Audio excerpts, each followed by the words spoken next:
জাতিসংঘের আবহাওয়া সংস্থার একটি প্রতিবেদনে বলা হয়েছে, রেকর্ড তাপমাত্রার কারণে ২০২৩ সালে বিশ্বজুড়ে নদী প্রবাহ সর্বকালের সর্বনিম্নে নেমে এসেছে, যা ক্রমবর্ধমান চাহিদার যুগে পানির সরবরাহে বিঘ্ন ঘটাচ্ছে।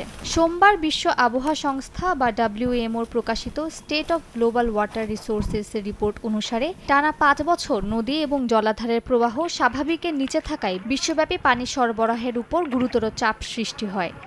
দীর্ঘ খরার কারণে ২০২৩ সালে আমাজন নদীর অববাহিকার পানির স্তর ৩৩ বছরের ইতিহাসে সর্বনিম্ন রেকর্ড করা হয়েছে। পানি প্রবাহ কমে যাওয়া বা পানির স্তর নিচে নেমে যাওয়া জলবায়ু পরিবর্তনের নেতিবাচক প্রভাবের অন্যতম দৃষ্টান্ত বলে মনে করেন WMO এর সেক্রেটারি জেনারেল সেলেস্টো সাউলো। সংস্থাটি আরও জানায়, প্রতি মাসে প্রায় ৩৬০ কোটি মানুষ পানির অভাবে থাকে, যা ২০৫০ সাল নাগাদ ৫০০ কোটিতে গিয়ে ঠেকবে বলেও ধারণা করা হচ্ছে।